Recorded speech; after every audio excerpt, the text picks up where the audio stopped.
Hey guys welcome back to the channel. So finally ಇವತ್ತಿನ final Monday Night Raw before Night of Champions ಕೂಡ ಮುಗ್ದಿದೆ. ಏನೇನಾಯ್ತು ಇವತ್ತಿನ show ಅಲ್ಲಿ ಅಂತ ಸಂಪೂರ್ಣ ಮಾಹಿತಿನ ತಿಳಿಸ್ಕೊಡ್ತೀನಿ. ವಿಡಿಯೋ ತುಂಬಾ ಇಂಟ್ರೆಸ್ಟಿಂಗ್ ಆಗಿರುತ್ತೆ. ಬನ್ನಿ ವಿಡಿಯೋನ ಶುರು ಮಾಡೋಣ. ಶೋನ ಓಪನಿಂಗ್ ಅಲ್ಲಿ ನಮಗೆ Seth freakin Rollins, Paul Heyman, Bronson Reed ಹಾಗೆ ಬ್ರಾನ್ ಬ್ರೇಕರ್ ಅವರ ಎಂಟ್ರಿ ನೋಡೋದಕ್ಕೆ ಸಿಗುತ್ತೆ. ಇವರೆಲ್ಲರೂ ಕೂಡ ರಿಂಗ್ ಗೆ ಬರ್ತಾರೆ. ನಮ್ಮ ಸೆತ್ ರೋಲೆನ್ಸ್ ಅವರು ಎಲ್ಲರನ್ನು ಕೂಡ ಮಂಡೇ ನೈಟ್ ರಾಗೆ ವೆಲ್ಕಮ್ ಮಾಡ್ತಾರೆ. ಅಂಡ್ ಇಡೀ ಕ್ರೌಡ್ ಮೊದಲು ಸಿಎಂ ಪಂಕ್ ಅಂತ ಚಾಂಟ್ ನ ಮಾಡ್ತಾ ಇರುತ್ತೆ. ಅದಾದ್ಮೇಲೆ OTC ಅಂತ ಚಾಂಟ್ ನ ಮಾಡ್ತಾ ಇರುತ್ತೆ. ಅದಾದ್ಮೇಲೆ ಬ್ರಾನ್ ಬ್ರೇಕರ್ ಅವರ ರೀತಿ ಬೊಗ್ಳೋದಕ್ಕೆ ಶುರು ಆಗುತ್ತೆ. ಅಂಡ್ ಅದಾದ್ಮೇಲೆ ಸೆತ್ ರೋಲೆನ್ಸ್ ಅವರ ಆಡ್ನ ಆಡೋದಕ್ಕೆ ಶುರು ಆಗುತ್ತೆ. ಅಂಡ್ ಇದನ್ನ ನೋಡಿ ನಮ್ಮ ಸೆತ್ ರೋಲೆನ್ಸ್ ಅವರು ಹೇಳ್ತಾರೆ, ನೋಡಿ ನಿಮಗೇನೆ ಗೊತ್ತಿಲ್ಲ ನೀವು ಏನ್ ಮಾಡಬೇಕು ಅಂತ. ಮೊದಲು ಸಿಎಂ ಪಂಕ್ ಅಂತ ಚಾಂಟ್ ನ ಮಾಡ್ತೀರಾ, ಆಮೇಲೆ OTC ಅಂತೀರಾ, ಅಂಡ್ ಅದಾದ್ಮೇಲೆ ಡಾಗ್ ತರ ಬಗ್ಲುತ್ತೀರಾ, ಅಂಡ್ ಅದಾದ್ಮೇಲೆ ನನ್ನ ಚಾಂಟ್ ನು ಕೂಡ ಮಾಡ್ತೀರಾ. ನಿಮಗೆ ಗೊತ್ತಿಲ್ಲ ನೀವು ಏನ್ ಮಾಡ್ತಾ ಇದ್ದೀರಾ ಅಂತ. ಅಂಡ್ ನೀವು ಏನು ಮಾಡ್ತಿರೋ ಅದು ನನಗೆ ಬೇಕಾಗಿಲ್ಲ. ಅಂಡ್ ನಾನು ಇಲ್ಲಿಗೆ ಬಂದಿರೋದು ಒಂದು ಸ್ಟೇಟ್ಮೆಂಟ್ ನ ಕೊಡೋದಕ್ಕೆ. ಈ ಒಂದು WWE ಕಂಪನಿಯಲ್ಲಿ ಏನೇನ್ ಆಗ್ತಾ ಇದೆಯೋ ಅದಕ್ಕೆ ಮೈನ್ ರೀಸನ್ ನಾನೇ. ಮೊದಲನೇದಾಗಿ ನೀವೆಲ್ಲರೂ ಕೂಡ OTC ಅಂತ ಚಾಂಟ್ ನ ಮಾಡ್ತೀರಾ. ರೋಮನ್ ರೈನ್ಸ್ ಅವರು ಈ ಒಂದು ಕಂಪನಿಯಲ್ಲಿ ಇದ್ದಾರೆ ಅಂದ್ರೆ ಅದಕ್ಕೆ ಮೈನ್ ರೀಸನ್ ನಾನೇ. ಎರಡನೇದಾಗಿ ಸಿಎಂ ಪಂಕ್ ಅವರು ಈ ಒಂದು ಕಂಪನಿಗೆ ವಾಪಸ್ ಬರೋದಕ್ಕೂ ಕೂಡ ಮೈನ್ ರೀಸನ್ ನಾನೇ. ಯಾಕಂದ್ರೆ ಸಿಎಂ ಪಂಕ್ ಗೆ ಮನಿ ಬೇಕಾಗಿತ್ತು. ಅಂಡ್ ಅವನು ನನ್ನ ಹೇಟ್ ನ ಯೂಸ್ ಮಾಡ್ಕೊಂಡು ಅವನ ಫ್ಯೂಡ್ ಅಲ್ಲಿ ನನ್ನನ್ನು ಹಾಕೊಂಡು ಅವನು ದುಡ್ಡನ್ನ ಸಂಪಾದನೆ ಮಾಡ್ಕೊಂಡ. ಅಂಡ್ ಅವನು ಬರೋದಕ್ಕೂ ಕೂಡ ಕಾರಣ ನಾನೇ.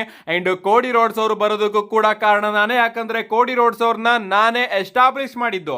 ಇನ್ನ ವರ್ಲ್ಡ್ ಹೆವಿ ವೇಟ್ ಚಾಂಪಿಯನ್ಶಿಪ್, ಆ ಒಂದು ಚಾಂಪಿಯನ್ಶಿಪ್ ನು ಕೂಡ ನಾನೇ ಗೆದ್ದಿದ್ದು. ಅಂಡ್ ಆ ಒಂದು ಚಾಂಪಿಯನ್ಶಿಪ್ ಬರೋದಕ್ಕೂ ಕೂಡ ಕಾರಣ ನಾನೇ. ಇನ್ನ NXT ಚಾಂಪಿಯನ್ಶಿಪ್ ನು ಕೂಡ ಮೊದಲನೇದಾಗಿ ನಾನೇ ಗೆದ್ದಿದ್ದು. ಅಂಡ್ ಆ ಒಂದು ಚಾಂಪಿಯನ್ಶಿಪ್ ಬರೋದಕ್ಕೂ ಕೂಡ ಕಾರಣ. ಸೊ ಎಲ್ಲದಕ್ಕೂ ಕೂಡ ನಾನೇ ಕಾರಣ. ಅಂಡ್ ನನ್ನಿಂದನೇ ಎಲ್ಲ ಅಂತ ನಮ್ಮ ಸೆತ್ ರಾಲಿನ್ಸ್ ಅವರು ಹೇಳ್ತಾರೆ. ಅಂಡ್ ಅದಾದ್ಮೇಲೆ ಹೇಳ್ತಾರೆ, ಆದ್ರೂ ಕೂಡ ಕೆಲವೊಂದಷ್ಟು ಜನ ನನ್ನ ಬಿಸ್ನೆಸ್ ಗೆ ಬಂದು ತನ್ನ ಮೂಗನ್ನ ತೋರಿಸ್ತಾ ಇರ್ತಾರೆ. ಅಂಡ್ ಅವರಿಗೆ ಏನಾಗುತ್ತೆ ಅಂತ ಈಗಾಗಲೇ ನಾವು ತಿಳಿಸ್ಕೊಟ್ಟಿದ್ದೀವಿ. ಬ್ರಾನ್ಸನ್ ರೀಡ್ ಅವರು ಆಲನ್ ನೈಟ್ ಅವರಿಗೆ ಸುನಾಮಿ ಆಫ್ಟರ್ ಸುನಾಮಿನ ಕನೆಕ್ಟ್ ಮಾಡಿದ್ದಾರೆ. ಅಂಡ್ ಈಗ ಪೆಂಟಾ ಅವರು ಕೂಡ ನಮ್ಮ ಬಿಸ್ನೆಸ್ ಅಲ್ಲಿ ಮೂಗನ್ನ ತೋರಿಸ್ತಾ ಇದ್ದಾರೆ. ಅವನಿಗೂ ಕೂಡ ಬ್ರಾನ್ ಬ್ರೇಕರ್ ಅವರು ಇವತ್ತು ಸರಿಯಾದ ಬುದ್ಧಿನ ಕಲಿಸ್ತಾರೆ. ಇನ್ನ ಚಾಂಪಿಯನ್ ಅಂತ ಅನ್ಕೊಂಡಿರ್ತಕ್ಕಂತಹ ಜಾನ್ ಸಿನಾ ಹಾಗೆ ಗಂತರ್ ಅವರು, ಅವರ ಬಳಿ ಎಲ್ಲದೂ ಕೂಡ ಇದೆ ಅಂತ ಥಿಂಕ್ ಮಾಡ್ಕೊಂಡಿದ್ದಾರೆ. ಅಂಡ್ ಅವರ ರೆಸ್ಪೆಕ್ಟಿವ್ ಚಾಲೆಂಜರ್ಸ್ ಗಳಾದಂತಹ ಗೋಲ್ಡ್ಬರ್ಗ್ ಆಗಿರ್ಬಹುದು, ಸಿಎಂ ಪಂಕ್ ಆಗಿರ್ಬಹುದು, and king of the ring ನ ಕಂಪೆಂಡಿಟರ್ ಆಗಿರ್ತಕ್ಕಂತಹ ಕೋಡಿ ರೋಡ್ಸ್, ಜೇ ಊಸೋ ಹಾಗೆ ರ್ಯಾಂಡಿ ಆರ್ಟನ್, ಇವರೆಲ್ಲರೂ ಕೂಡ ನಾನ್ ಮುಂಚೆ ಅಂತ ಮೊದಲೋಗಿ ಚಾಂಪಿಯನ್ಶಿಪ್ ನ ಗೆಲ್ಲೋದಕ್ಕೆ ನೋಡ್ತಾ ಇದ್ದಾರೆ. ಅಂಡ್ ನಿಮ್ಮೆಲ್ಲರಿಗೂ ಕೂಡ ಒಂದು ವಿಚಾರನ ಹೇಳ್ಬೇಕು, ನೀವೆಲ್ಲರೂ ಕೂಡ ಒಂದು ಚಾಂಪಿಯನ್ಶಿಪ್ ನ ಗೆಲ್ಲೋ ರೇಸ್ ಅಲ್ಲಿ 2ನೇ ಸ್ಥಾನದಲ್ಲಿ ಇದ್ದೀರಾ. ಯಾಕಂದ್ರೆ ಮೊದಲನೇ ಸ್ಥಾನದಲ್ಲಿ ನಾನಿದ್ದೀನಿ. ಯಾಕಂದ್ರೆ ನನ್ನ ಬಳಿ ಮನಿ ಇನ್ ದ ಬ್ಯಾಂಕ್ ಇದೆ. ಅಂಡ್ ಇದೇ ಎಂಡ್ ಲೈನ್ ಅಂತ ನಮ್ಮ ಸೆತ್ ರೋಲೆನ್ಸ್ ಅವರು ಮಾತಾಡ್ತಾ ಇರ್ತಾರೆ. ಸಡನ್ ಆಗಿ ನಮಗೆ ಪೆಂಟಾ ಅವರ ಎಂಟ್ರಿ ನೋಡೋದಕ್ಕೆ ಸಿಗುತ್ತೆ. ಅಂಡ್ WWE ಅವರು ಪೆಂಟಾ ಹಾಗೆ ಬ್ರಾನ್ ಬ್ರೇಕರ್ ಅವರ ನಡುವೆ ಒಂದು ಸಿಂಗಲ್ಸ್ ಮ್ಯಾಚ್ ನ ಬುಕ್ ಮಾಡ್ತಾರೆ. ಈ ಒಂದು ಮ್ಯಾಚ್ ಕಡೆ ಬರೋದಾದ್ರೆ ಮ್ಯಾಚ್ ಮಾತ್ರ ಅಮೇಜಿಂಗ್ ಆಗಿತ್ತು ಅಂತಾನೆ ಹೇಳ್ಬಹುದು. ನಮ್ಮ ಪೆಂಟಾ ಹಾಗೆ ಬ್ರಾನ್ ಬ್ರೇಕರ್ ಅವರ ಪರ್ಫಾರ್ಮೆನ್ಸ್ ಈ ಒಂದು ಮ್ಯಾಚ್ ಅಲ್ಲಿ ನನಗೆ ಇಷ್ಟ ಆಯ್ತು. ಒಂದು ಟೈಮ್ ಅಲ್ಲಿ ನಮ್ಮ ಪೆಂಟಾ ಅವರು ಮೆಕ್ಸಿಕನ್ ಡಿಸ್ಟ್ರಾಯರ್ ನ ಕೂಡ ಕನೆಕ್ಟ್ ಮಾಡ್ತಾರೆ. ಬಟ್ ನಮ್ಮ ಬ್ರಾನ್ ಬ್ರೇಕರ್ ಅವರು ಕಿಕ್ಔಟ್ ಮಾಡ್ತಾರೆ. ಇದಾದ್ಮೇಲೆ ನಮ್ಮ ಪೆಂಟಾ ಅವರು ಸೆಕೆಂಡ್ ರೋಪ್ ಇಂದ ಜಂಪ್ ಮಾಡಿ ಒಂದು ಮೂನ ಕನೆಕ್ಟ್ ಮಾಡೋದಕ್ಕೆ ಹೋಗ್ತಾರೆ. ಬಟ್ ನಮ್ಮ ಬ್ರಾನ್ ಬ್ರೇಕರ್ ಅವರು ಹಂಗೆ ಒಂದು ಮಿಡ್ ಏರ್ ಸ್ಪಿಯರ್ ನ ಕನೆಕ್ಟ್ ಮಾಡ್ತಾರೆ. ನಿಜವಾಗ್ಲೂ ಅಮೇಜಿಂಗ್ ಆಗಿತ್ತು ಅಂತಾನೆ ಹೇಳ್ಬಹುದು ಸ್ಪಿಯರ್. ಅಂಡ್ ಹಿಂಗೆ ನಮ್ಮ ಬ್ರಾನ್ ಬ್ರೇಕರ್ ಅವರು ಪೆಂಟಾ ಅವ್ರನ್ನ ಪಿನ್ ಮಾಡಿ ಅವ್ರಿಗೂ ಕೂಡ ಬುದ್ಧಿ ಕಲಿಸಿದ್ದಾರೆ. ಓವರ್ ಆಲ್ ಇವತ್ತಿನ ಓಪನಿಂಗ್ ಸೆಗ್ಮೆಂಟ್ ಸಖತ್ತಾಗಿತ್ತು. ಇದಾದ್ಮೇಲೆ ನಮಗೆ ಗೋಲ್ಡ್ಬರ್ಗ್ ಅವರ ಸಿಟ್ ಡೌನ್ ಇಂಟರ್ವ್ಯೂ ನೋಡೋದಕ್ಕೆ ಸಿಗುತ್ತೆ. ಅಂಡ್ ಅದರಲ್ಲಿ ನಮ್ಮ ಗೋಲ್ಡ್ಬರ್ಗ್ ಅವರು ಹೇಳ್ತಾ ಇರ್ತಾರೆ, ನಾನಂತೂ ಗಂತರ್ ಅವ್ರನ್ನ ಸುಮ್ಮನೆ ಬಿಡ್ತಾ ಇರಲಿಲ್ಲ. ಎಸ್, ಅವನು ನನ್ನ ಮನೆಗೆ ಬಂದು ನನ್ನ ಹೋಮ್ ಗ್ರೌಂಡ್ ಅಲ್ಲಿ ನನ್ನ ಫ್ಯಾಮಿಲಿ, ನನ್ನ ವೈಫ್, ನನ್ನ ಮಗನ ಮುಂದೆ ನನಗೆ ಅವಮಾನ ಮಾಡಿದ್ದಾನೆ. ಅಂಡ್ ನನ್ನ ಫ್ಯಾನ್ಸ್ಗಳು ಹಾಗೆ ನನ್ನ ಹೋಮ್ ಗ್ರೌಂಡ್ಗೂ ಕೂಡ ಅವಮಾನ ಮಾಡಿ ಅವನು ಸುಮ್ಮನೆ ಆರಾಮಾಗಿರ್ಬೇಕು ಅಂತ ಅನ್ಕೊಂಡಿದ್ರೆ ಅದು ಅವನ ದೊಡ್ಡ ತಪ್ಪು. ಅಂಡ್ ನಾನು ಅದಕ್ಕೆ ರಿವೆಂಜ್ ನ ತೀರಿಸ್ಕೋತೀನಿ. ಸಾಟರ್ಡೆ ನೈಟ್ ಮೈನ್ ಇವೆಂಟ್ ಅಲ್ಲಿ ನಾನು ಗಂತರ್ ಅವ್ರ ನಾಯಿ ಹೊಡೆದಂಗೆ ಹೊಡೆದಾಕ್ತೀನಿ ಅಂತ ನಮ್ಮ ಗೋಲ್ಡ್ಬರ್ಗ್ ಅವರು ಗಂತರ್ ಅವರಿಗೆ ಒಂದು ವಾರ್ನಿಂಗ್ ನ ಕೊಟ್ಟಿದ್ದಾರೆ.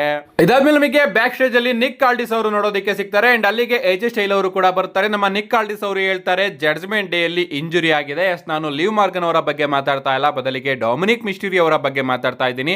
ಡೊಮಿನಿಕ್ ಮಿಸ್ಟೀರಿಯೋ ಅವ್ರಿಗೂ ಕೂಡ ಇಂಜುರಿ ಆಗಿರೋದ್ರಿಂದ ನಿನ್ನ ಹಾಗೆ ಡೊಮಿನಿಕ್ ಮಿಸ್ಟೀರಿಯೋ ಅವರ ಮ್ಯಾಚ್ ನೈಟ್ ಆಫ್ ಚಾಂಪಿಯನ್ಸ್ ಇಂದ ಸದ್ಯಕ್ಕೆ ಕ್ಯಾನ್ಸಲ್ ಆಗಿದೆ ಅಂತ ನಮ್ಮ ನಿಕ್ ಆಲ್ಡಿಸ್ ಅವರು ಹೇಳ್ತಾರೆ. ಅಂಡ್ ಅದಕ್ಕೆ ನಮ್ಮ AJ ಸ್ಟೈಲ್ ಅವರು, ಇಲ್ಲ ಡಾಮಿನಿಕ್ ಮಿಸ್ಟೀರಿಯೋ ಅವರಿಗೆ ಯಾವುದೇ ರೀತಿಯ ಇಂಜುರಿ ಆಗಿಲ್ಲ, ಅವನು ನನ್ನಿಂದ ತಪ್ಪಿಸ್ಕೊಳ್ಳೋದಕ್ಕೋಸ್ಕರ ಈ ರೀತಿ ನಾಟಕ ಆಡ್ತಾ ಇದ್ದಾನೆ ಅಂತ ಹೇಳ್ತಾರೆ. ಅಂಡ್ ಆಗ ನಮ್ಮ ನಿಕ್ ಆಲ್ಡಿಸ್ ಅವರು ಇಲ್ಲ, ಡಾಮಿನಿಕ್ಗೆ ನಿಜವಾಗ್ಲೂ ಕೂಡ ಇಂಜುರಿ ಆಗಿದೆ, ಬಟ್ ಅವನು ರಿಕವರಿ ಆದ ಕೂಡಲೇ ನಿನ್ ಮೇಲೇನೆ ನಾನು ಒಂದು ಮ್ಯಾಚ್ ನ ಕೊಡಿಸ್ತೀನಿ ಅಂತ ಎಜೆ ಸ್ಟೈಲ್ ಅವ್ರನ್ನ ಕನ್ವಿನ್ಸ್ ಮಾಡ್ತಾರೆ. ಅಂಡ್ ಎಜೆ ಸ್ಟೈಲ್ ಆಗಿ ಡಾಮಿನಿಕ್ ಮಿಸ್ಟೀರಿಯೋ ಅವರ ಮ್ಯಾಚ್ ಈಗ ಅಫಿಷಿಯಲ್ ಆಗಿ ಕ್ಯಾನ್ಸಲ್ ಆಗಿದೆ.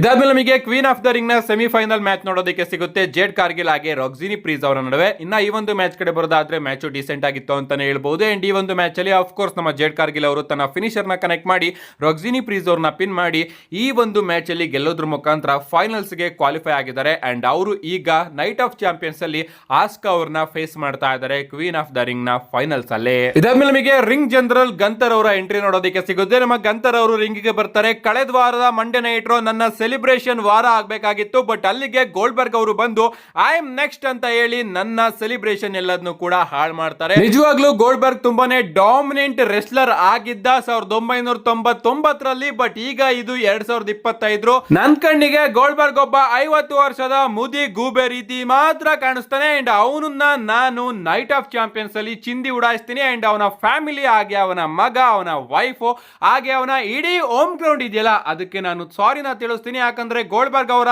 ಲೆಗಸಿನ ನಾನು ನೈಟ್ ಆಫ್ ಚಾಂಪಿಯನ್ಸ್ ಅಲ್ಲಿ ಮುಗಿಸ್ತೀನಿ ಅಂತ ನಮ್ಮ ಗಂತರ್ ಅವರು ಗೋಲ್ಡ್ಬರ್ಗ್ ಅವರಿಗೆ ಒಂದು ವಾರ್ನಿಂಗ್ ನ ಕೊಟ್ಟಿದ್ದಾರೆ. ಇದಾದ್ಮೇಲೆ ನಮಗೆ ವಿಮೆನ್ಸ್ ಇಂಟರ್ಕಾಂಟಿನೆಂಟಲ್ ಚಾಂಪಿಯನ್ಶಿಪ್ ಗೆ ಬೆಕ್ಕಿ ಲಿಂಚ್ ಹಾಗೆ ಬೇಲಿ ಅವರ ನಡುವೆ ಒಂದು ಸಿಂಗಲ್ಸ್ ಮ್ಯಾಚ್ ನೋಡೋದಕ್ಕೆ ಸಿಗುತ್ತೆ. ಈ ಒಂದು ಮ್ಯಾಚ್ ಕಡೆ ಬರೋದಾದ್ರೆ ಮ್ಯಾಚ್ ಚೆನ್ನಾಗಿ ಸಾಕ್ತಾ ಇರುತ್ತೆ. ಒಂದು ಟೈಮ್ ಅಲ್ಲಿ ನಮ್ಮ ಬೇಲಿ ಅವರು ಬೇಲಿ ಟು ಬೇಲಿನೂ ಕೂಡ ಕನೆಕ್ಟ್ ಮಾಡಿರ್ತಾರೆ, ಬಟ್ ನಮ್ಮ ಬೆಕ್ಕಿ ಲಿಂಚ್ ಅವರು ಕಿಕ್ಔಟ್ ಮಾಡಿಬಿಡ್ತಾರೆ.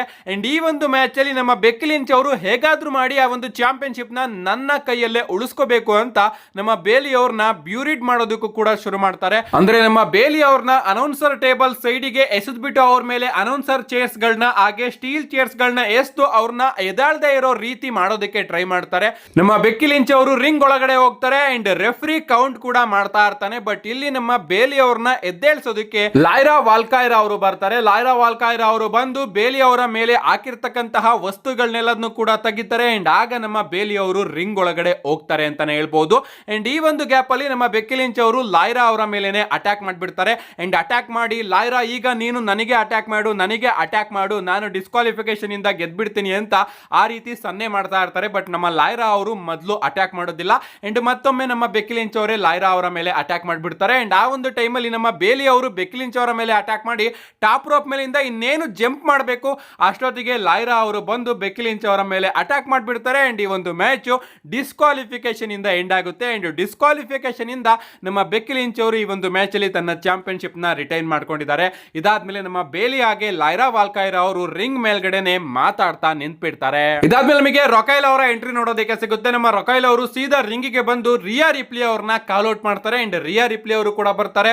ಇವರ ನಡುವೆ ಒಂದು ಬ್ರಾಲ್ ನಮಗೆ ನೋಡೋದಕ್ಕೆ ಸಿಗುತ್ತೆ. ಅಂಡ್ ಇದರಲ್ಲಿ ಸ್ಟಾರ್ಟಿಂಗ್ ನಮ್ಮ ರೊಕೈಲ್ ಅವರು ಅಪ್ಪರ್ ಎಂಡ್ ನ ತಗೊಂಡು ರಿಂಗ್ ಸಂದಿಯಿಂದ ಒಂದು ಟೇಬಲ್ ನ ತೆಗಿತಾ ಇರ್ತಾರೆ. ಸಡನ್ ಆಗಿ ನಮ್ಮ ರಿಯಾ ರಿಪ್ಲಿ ಅವರು ಅನೌನ್ಸರ್ ಟೇಬಲ್ ಮೇಲ್ಗಡೆಯಿಂದಾನೆ ರೊಕೈಲ್ ಅವರ ಮೇಲೆ ಜಂಪ್ ಮಾಡ್ಬಿಡ್ತಾರೆ. ಅಂಡ್ ನಮ್ಮ ರಿಯಾ ರಿಪ್ಲಿ ಅವರು ಆ ಒಂದು ಟೇಬಲ್ ನ ತಗೊಂಡು ಬಂದು ರಿಂಗ್ ಮೇಲ್ಗಡೆ ಪ್ಲೇಸ್ ಕೂಡ ಮಾಡ್ತಾರೆ. ಅಂಡ್ ಇನ್ನೇನು ನಮ್ಮ ರೊಕೈಲ್ ಅವರಿಗೆ ಆ ಒಂದು ಟೇಬಲ್ ನ ಮುರಿಸಬೇಕು. ಸಡನ್ ಆಗಿ ಇಲ್ಲಿ ನಮ್ಮ ರಾಕ್ಸಿನಿ ಪ್ರೀಸ್ ಅವರ ಎಂಟ್ರಿ ನೋಡೋದಕ್ಕೆ ಸಿಗುತ್ತೆ. ಅವರು ಬಂದಿದ್ರಿಂದ ರಿಯಾ ರಿಪ್ಲಿ ಅವರು ಡಿಸ್ಟ್ರಾಕ್ಟ್ ಆಗ್ತಾರೆ.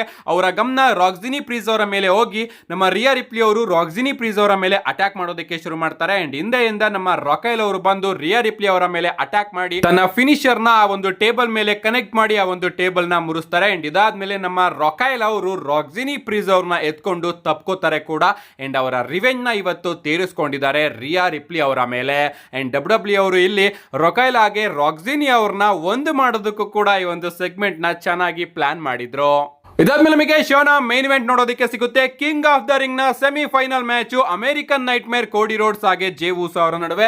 ಇನ್ನ ಈ ಒಂದು ಮ್ಯಾಚ್ ಕಡೆ ಬರೋದಾದ್ರೆ ಮ್ಯಾಚ್ ಸ್ಟಾರ್ಟಿಂಗ್ ಸಿಕ್ಕಾಪಟ್ಟೆ ಸ್ಲೋ ಪೇಸ್ ಅಲ್ಲಿ ಪ್ರಾರಂಭ ಆಗುತ್ತೆ. ನಮ್ಮ ಜೇ ಉಸೋ ಅವರು ಕೂಡ ಅಟ್ಯಾಕ್ ಮಾಡ್ತಾ ಇರ್ತಾರೆ. ಅದನ್ನ ತಪ್ಪಿಸಿ ನಮ್ಮ ಕೋಡಿ ರೋಡ್ಸ್ ಅವರು ಕೂಡ ಅಟ್ಯಾಕ್ ಮಾಡ್ಬಿಡ್ತಾರೆ. ಅಂಡ್ ಬರ್ತಾ ಬರ್ತಾ ಈ ಒಂದು ಮ್ಯಾಚ್ ಸ್ಪೀಡ್ ನ ಇಟ್ಕೊಳ್ಳುತ್ತೆ. ಅಂಡ್ ಎಂಡಿಂಗ್ ಮೂಮೆಂಟ್ ಅಲ್ಲಂತೂ ಈ ಒಂದು ಮ್ಯಾಚ್ ಅದ್ಭುತವಾದ ತಿರುವನ್ನ ತಾಳುತ್ತೆ.